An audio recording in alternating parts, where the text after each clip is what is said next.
यहाँ जहाँ ये बना था ना, यहाँ एक 2.5 दिन का मेला लगता था। जिस जगह ये बनता है, जिस जगह ये बनवाने जाता है कुतुबुद्दीन ऐबक, इस जगह पहले से प्रचलित था एक 2.5 दिन का मेला, ठीक है ना। साल भर में एक बार वहाँ 2.5 दिन का मेला लगता था। जब वो गया था तो बताया गया किसी को ये जगह बड़ी प्रसिद्ध है 2.5 दिन के मेले के लिए, तो कहा गया इसीलिए इसका निर्माण, इसका नाम क्या रख दिया गया, 2.5 दिन का झोपड़ा। कुछ इतिहासकार ये बताते हैं कि इसका निर्माण 2.5 दिन में हो गया था, है ना। कुछ इतिहासकार ये भी बताते हैं कि इसका निर्माण 2.5 दिन में हो गया था, इसलिए इसका नाम उसने रखवाया था 2.5 दिन का झोपड़ा। हमने दोनों बता दिया आपको। मतलब ये है कि ये पूछेगा 2.5 दिन का झोपड़ा क्या है, आप बताइएगा मस्जिद है। कौन बनवाया था? कुतुबुद्दीन ऐबक बनवाया था। कहाँ बनवाया था? अजमेर में बनवाया था। एक अतिरिक्त बात बता देते हैं, वो भी लिख लीजिए आप, लिखेंगे। सरस्वती मंदिर के खंडहरों से इसका निर्माण करवाया गया था। सरस्वती मंदिर के खंडहरों से इसका निर्माण करवाया गया था। अब सवाल एक और बन जाएगा, तो फिर अजमेर में सरस्वती मंदिर कौन बनवाया था, है ना। लिखेंगे सरस्वती मंदिर के खंडहर, अभी हम वाक्य समझा देंगे, लिखवाएंगे नहीं, आप समझ जाएंगे, सुनेंगे याद हो जाएगा। सरस्वती मंदिर के खंडहरों से इसका निर्माण करवाया गया था, ठीक है। सरस्वती मंदिर के खंडहरों से इसका निर्माण करवाया गया था। ये मंदिर, इतना तो लिख लें, ये मंदिर विग्रहराज बिसलदेव ने करवाया था। इस मंदिर का निर्माण विग्रहराज बिसलदेव ने करवाया था। कल पढ़ाए थे, याद है। चौहान वंश के सबसे महानतम राजा कौन थे? विग्रहराज बिसलदेव थे, है ना। बीसलपुर नामक नगर कौन बसाया था? बीसल सागर झील कौन बसाए थे? लिखे थे ना। चौहान वंश के सबसे चर्चित पूछे तब पृथ्वीराज चौहान। तराइन का पहला युद्ध कौन जीते थे? पृथ्वीराज चौहान, है ना। ये वो चर्चित बहुत ज्यादा थे, ठीक है। चले, अच्छा, एक सवाल पूछा जाता है कि दल पंगुल किसकी उपाधि थी? दल पंगुल, है ना, पृथ्वीराज चौहान की। पृथ्वीराज चौहान के घोड़े का नाम, वो राजस्थान गए एक बार पीसीएस वाला पेपर देने। पृथ्वीराज चौहान के घोड़े का नाम क्या था, है ना? नाट्यरंभा, है ना, ये उसके उनके घोड़े का नाम था। चेतक नहीं, चेतक चले जाएंगे महाराणा प्रताप वाले में, आ जाए मैडम। अच्छा, कंडक किसके घोड़े का नाम था? महात्मा बुद्ध के घोड़े का नाम, है ना। 3 घोड़ा लिख दिया, ठीक है, आ जाएं। चले, आपका एक पूरा ये वाला टॉपिक आपका समाप्त हो गया, है ना। एक हेडिंग डालेंगे, जगन्नाथ मंदिर। जगन्नाथ मंदिर, है ना। इसको हटा दें, इसको तो कर ही लिए आप। चलें, आ जाए बेटा, यहाँ से लिख लें ताकि आप लोगों को पूरा दिखाई देगा।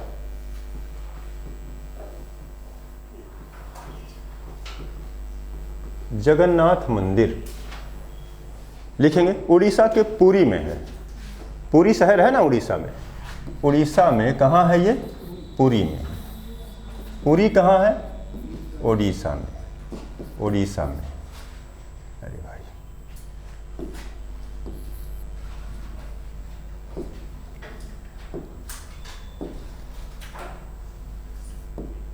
ठीक, उड़ीसा में लिखेंगे। 12वीं शताब्दी में, 12वीं शताब्दी में इसका निर्माण, 12वीं शताब्दी में इसका निर्माण गंग वंश के राजा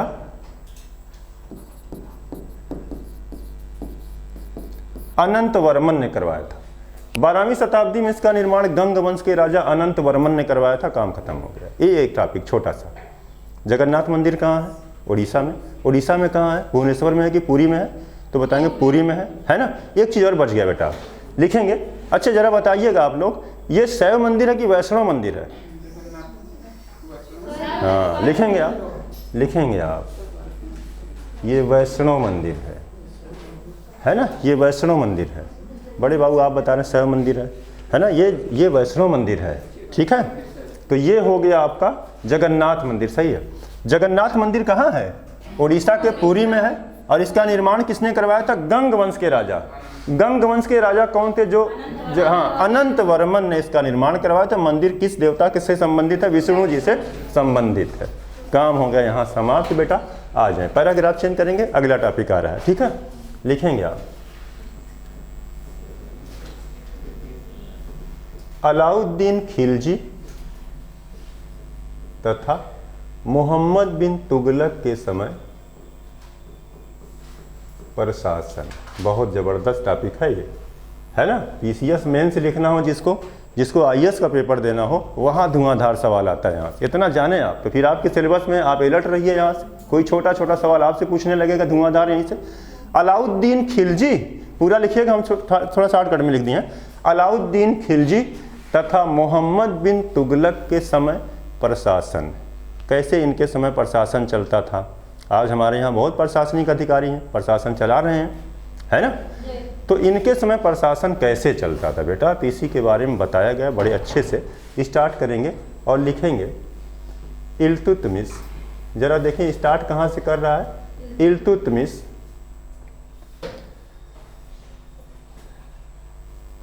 सामंती व्यवस्था को इल्तुतमिश सामंती व्यवस्था को इल्तुतमिश क्या किया था?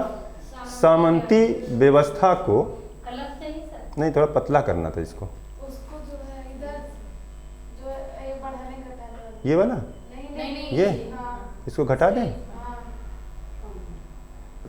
है ना?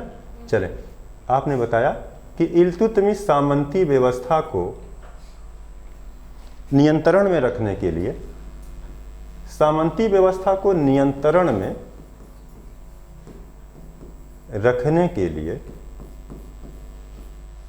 गुलामों को, बहुत ज़बरदस्त टॉपिक है ये, गुलामों को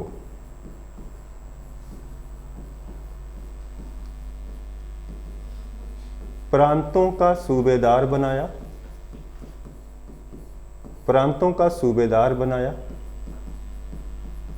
प्रांतों का सूबेदार बनाया। गुलामों को प्रांतों का सूबेदार बनाया, है ना? वो सुल्तान कौन था जो पहली बार सामंतों को नियंत्रित करने के लिए गुलामों को सूबेदार बना दिया? इल्तुतमिश था, है ना? लिखेंगे इन्हें बंदगा कहा जाता था। बहुत मोस्ट इंपॉर्टेंट, अंडरलाइन करिएगा और लिखिएगा मोस्ट इंपॉर्टेंट। आज जितना भी सवाल आपने लिखा आज वाले क्लास में, सबसे ज़्यादा पूछा जाने वाला सवाल यही है। सल्तनत काल में बंदगा क्या थे? बता दीजिए। सल्तनत काल में बंदगा किसे कहा जाता था? गुलामों को। लिख लीजिए, यहीं लिख लें, गुलाम को कहा जाता था, गुलामों को कहा जाता था बंदगा, है ना? जाइए पेपर दीजिए, तबीयत खुश हो जाएगी इस बार। अभी समय है ना? अभी कब पेपर होगा आप लोगों का? अभी बहुत टाइम है ना, परेशान मत होइएगा। और संडे को फिर और लंबी क्लास किया जाएगा, ताकि भूगोल आधा पढ़ा दिया संडे को, है ना? परेशान मत होइएगा। हाँ, अच्छा एक चीज़ देखें आप, इल्तुतमिश सामंतों को नियंत्रित करने के लिए गुलामों को प्रांतों का सूबेदार बना दिया, और इन गुलामों को क्या नाम दिया गया? इनको कहा क्या जाता था? बंदगा। बंदगा कौन थे मैडम? गुलाम थे, है ना? जगन्नाथ का मंदिर कहाँ है? उड़ीसा के पुरी में है। किस देवता से को समर्पित है? विष्णु जी को समर्पित है। जमाली कमाली मस्जिद 1520 में निर्माण बेटा किसने करवाया था? इब्राहिम लोदी ने करवाया था, है ना? एकदम आसान है, कुछ है ही नहीं है बात, लेकिन ख़त्म नहीं हुई है। आपको तो बताना अलाउद्दीन और मोहम्मद बिन तुगलक के समय प्रशासन कैसे चलता था, ठीक है ना? तो आपने इतना बता दिया बेटा कि इल्तुतमिश सामंती व्यवस्था को नियंत्रण में रखने के लिए गुलामों को प्रांतीय सूबेदार बनाया। इन्हें बंदगा कहा जाता था। गुलामों को क्या कहा जाता था? बंदगा कहा जाता था। लिखेंगे इल्तुतमिश ने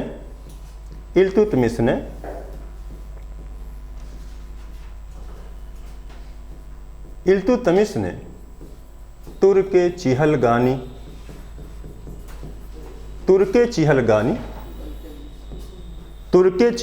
का गठन किया। लिखें, हम बता रहे हैं बेटा, परेशान ना होइएगा आप, ये तो तारे हमको डिस्टर्ब किया जा रहा है ना? इल्तुतमिश तुर्के चिहलगानी का गठन किया था। तुर्के चिहलगानी, अभी लिखवा रहे हैं आसान भाषा में। इल्तुतमिश तुर्के चिहलगानी का क्या किया था? गठन किया था। ये क्या था तुर्क चिहलगानी, उसको लिखेंगे। ये 40 गुलामों का एक दल था, 40 गुलामों का दल था। 40 गुलामों के दल तुर्क चिहलगानी का गठन करने वाला दिल्ली का सुल्तान कौन था? इल्तुतमिश था। दल चालीसा कहा गया इसी को, लिखेंगे मैडम। और नाम उसका और लिखने एक, दल चालीसा। दल चालीसा का गठन किसने किया था? इल्तुतमिश, है ना। दल चालीसा तुर्क चिहलगानी या 40 गुलामों का दल, 40 गुलामों का दल, है ना, लिखेंगे। ये प्रशासन का कार्य करते थे, ये प्रशासन का कार्य करते थे। किनके समय? इल्तुतमिश के समय। इल्तुतमिश के समय प्रशासन का कार्य करते थे दल चालीसा, इनकी कैबिनेट थी, समझ लें आप। 40 योग्य गुलामों का एक दल बनाया था जिसका नाम रखा गया था तुर्क चिहलगानी, अर्थात दल चालीसा, यानी 40 गुलामों का दल। प्रशासन, गुलामों से प्रशासन पहली बार किसने करवा दिया? इतना याद रखें, गुलामों से प्रशासन पहली बार किसने करवाया सल्तनत काल में? इल्तुतमिश।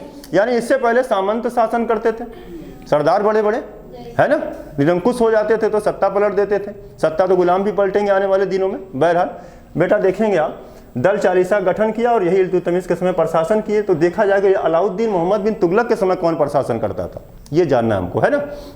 अच्छा, अब एक बात और है, लिखेंगे अलाउद्दीन तथा मोहम्मद बिन तुगलक,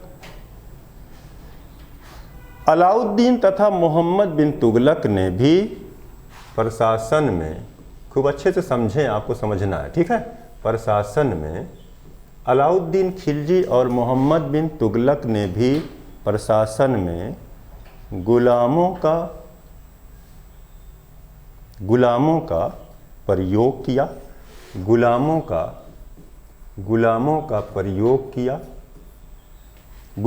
प्रयोग किया, है ना।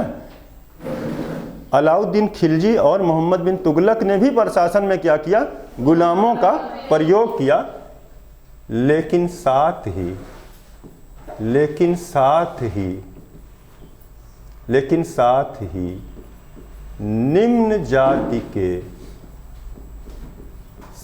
निम्न जाति के लोगों को भी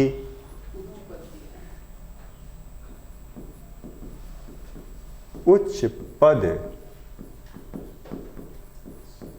प्रदान किए। साथ ही निम्न जाति के लोगों को भी क्या किए गए? उच्च पद प्रदान किए गए। प्रशासन इल्तुतमिश के समय कौन चला रहा था? गुलाम चला रहे थे। बंदगा किसे कहा गया था? गुलामों को कहा गया था। जब अलाउद्दीन आया तब भी गुलामों से प्रशासन करवाया, मोहम्मद बिन तुगलक भी करवाया, लेकिन इनके समय एक और चीज़ जोड़ी गई। क्या किया गया बेटा?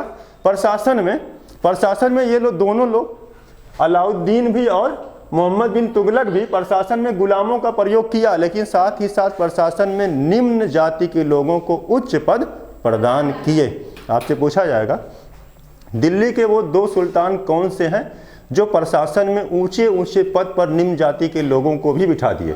कौन थे? अलाउद्दीन खिलजी और मोहम्मद बिन तुगलक। लिखेंगे बेटा, लिखेंगे योग्यता के आधार पर, योग्यता के आधार पर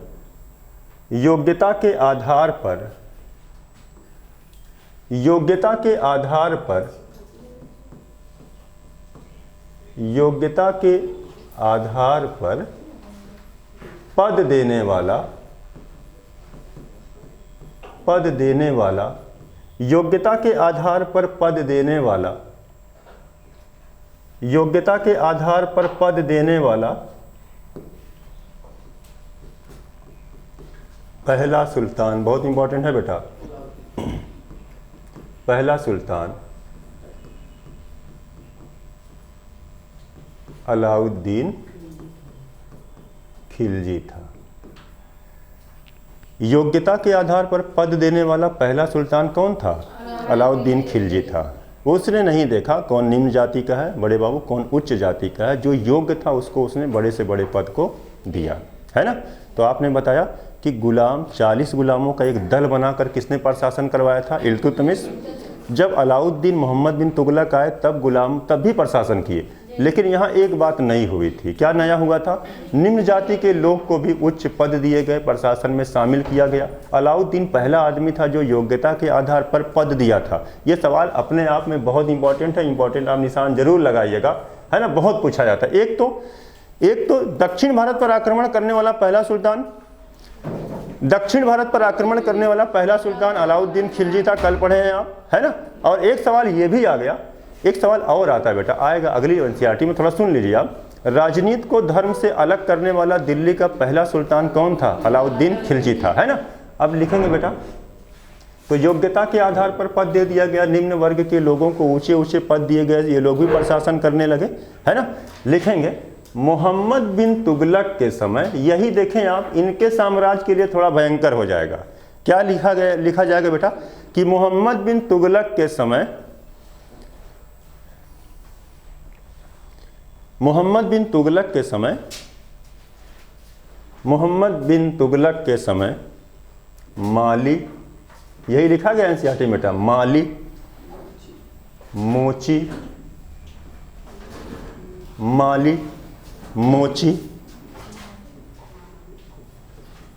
शराब बेचने वाले, नाई।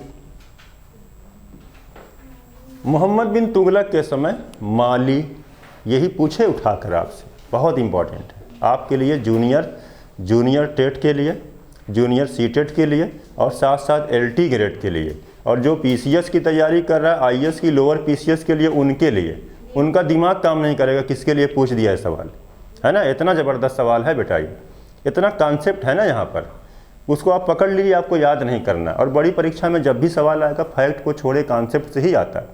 अभी सीटेट आप दीजिए, आप सब कॉन्सेप्ट के सवाल हैं उसमें, है ना। खूब कायदे समझें तो एक को सवाल ना गलत होगा। हमारे पढ़ लड़का 30 में 30 कर दिया, साइकोलॉजी वो भी, है ना।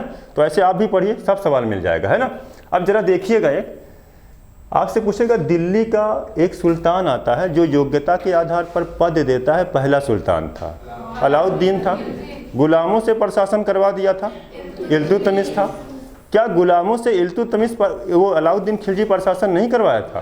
करवाया था। एक चीज़ नई ले आया था, योग्यता के आधार पर बल दिया, और उसकी हद हो गई, अब हद हो गई, है ना। किसके समय? मोहम्मद बिन तुगलक के समय माली, मोची, शराब बेचने वाले और नाइयों को भी उच्च पद दिए गए। लिखेंगे बेटा, लिखेंगे नाइयों को भी उच्च पद दिए गए। समस्या क्या हो जाए, कोई लड़का बता सकता है क्लास में? इससे पहले से जो अधिकारी थे, पहले से तो बहुत अधिकारी थे प्रशासन में, नाइयों को भी प्रशासन में उच्च पद दिया गया। लिखेंगे इसे विषमांग अमीर वर्ग की नीति कहा जाता है, बहुत इंपॉर्टेंट है। इसे विषमांग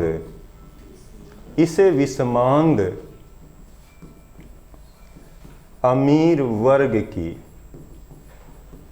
नीति, अंडरलाइन करिएगा, बहुत जबरदस्त सवाल है ये। विषमांग अमीर वर्ग की नीति कहा जाता है। इसे विषमांग अमीर वर्ग की नीति किसकी थी? मोहम्मद बिन तुगलक की। क्या किया था उसने, है ना। इतने निम्न बहुत ज़्यादा, देखें आप, ऐसे लोगों को उसने पद दे दिया जो कल्पना भी नहीं कर सकते थे, है ना बेटा। तो विषमांग अमीर वर्ग की नीति लिख लिए आप, क्या लिखे हैं?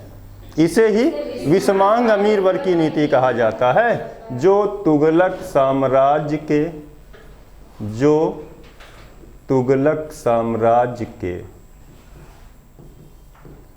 पतन का एक कारण बनती है। ये मत लिख दीजिएगा कि इसी से पतन ही हो गया, 10 कारण थे तो एक कारण ये भी था। ये तुगलक वंश के पतन का कैसे बेटा, सोच रहे होंगे आप कैसे इससे पतन हुआ, है ना। जैसे देखें आप, प्रशासन करने वाले ऑलरेडी उच्च जाति के ये बड़े बड़े अधिकारी हैं, है ना। और इसी में एक अधिकारी नाई है, और ये धोबी है, ये मोची है। तो पहले के अधिकारी इनसे क्या करने लगे? ईर्ष्या करने लगे, और आपस में जो प्रशासन 100% ईमानदारी से चलाना था, वो भ्रष्टाचार की भेंट चढ़ जाएगा आगे जाकर, है ना। किसके समय? फिरोज शाह तुगलक के समय। अभी तो मोहम्मद बिन तुगलक का समय चल रहा है, ठीक बेटा। तो ये जानिएगा विषमांग अमीर वर्ग की नीति क्या थी, बताइए। फिरोज मोहम्मद बिन तुगलक की विषमांग अमीर वर्ग की नीति में उसने क्या किया था, क्या किया था? हाँ, बहुत निम्न जाति के लोगों को भी प्रशासन में उच्च पद दे दिया था। तो ये जानेंगे आप। पैराग्राफ चेंज करके लिखेंगे अलाउद्दीन के समय, अलाउद्दीन हम 60 में लिख रहे हैं बेटा, आप लिख लीजिएगा। अलाउद्दीन के समय, अलाउद्दीन के समय कर व्यवस्था, कर टैक्स सिस्टम क्या था, कुछ कर दिया है बेटा 2-3 ठो। कर व्यवस्था, अलाउद्दीन के समय कर व्यवस्था क्या थी, टैक्सेशन सिस्टम क्या था, टैक्स वाला कर वाला क्या सिस्टम था, है ना।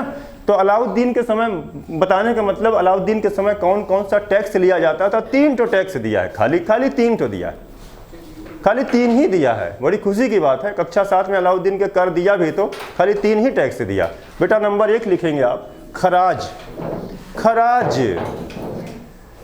खराज को खिराज भी लिख सकते हैं आप, लेकिन अच्छा होगा कि आप खराज ही लिखें, खराज लिखेंगे। भू राजस्व था ये क्या था, भू राजस्व, भू राजस्व। भूमि पर जो कर लिया जाता था उसी कर का नाम क्या था, खिराज था। खराज, खिराज वसूली होती थी बेटा, है ना। उसमें लिखना है, बहुत ज़बरदस्त एक और सवाल इसी लाइन में बन जाएगा, इसी में लिखना है आपको। अलाउद्दीन के समय इसकी दर 1/2 थी। अलाउद्दीन के समय इसकी दर जो थी 1/2 थी। भू राजस्व की दर अलाउद्दीन के समय क्या थी, 1/2। खराज क्या था, भूमि से संबंधित कर था जिसकी दर क्या थी, 1/2 थी। बेटा लिखेंगे, अगला लिखेंगे नंबर 2 चरी कर। चरी कर मतलब वो तो क्लियर हो गया नाम से, चारा गाहों पर लगने वाला कर। फटाक से लिखें बेटा, चारा गाहों पर लगने वाला कर। अगला लिखें बेटा घरी कर, घरों पर लगने वाला कर, घरों पर लगने वाला कर। घरी कर कहाँ लगता था, चरी कर, नाम में मिलता जुलता है, चारा गाह चरी, है ना। चरी कर और घरी कर। चरी कर किस पर लग रहा है, चारा गाहों पर। घरी कर किस पर लग रहा है, घरों पर लग रहा है। और खिराज किस पर लग रहा है, भू राजस्व। भू राजस्व की दर कितनी थी, 50%, यानी 1/2 थी। जितना अनाज हो रहा है आधा कौन ले जा रहा है, सुल्तान। ठीक है, किसान जितना उपज कर रहे हैं, अनाज पैदा कर रहे हैं, उसका 50% वसूली कौन कर ले रहा था, सुल्तान। इसीलिए इसको पूछा जा रहा है बेटा, कहा जाता है कि अलाउद्दीन भू राजस्व की दर इससे भी ज़्यादा करना चाह रहा था, है ना। लेकिन उसे बताया गया कि किसी से 1/2 से ज़्यादा लगान ले लेना इस्लाम के विरुद्ध हो जाएगा। इस्लाम इजाज़त नहीं देता किसी से आप 1/2 से ज़्यादा लगान ले लें, राजस्व ले लें।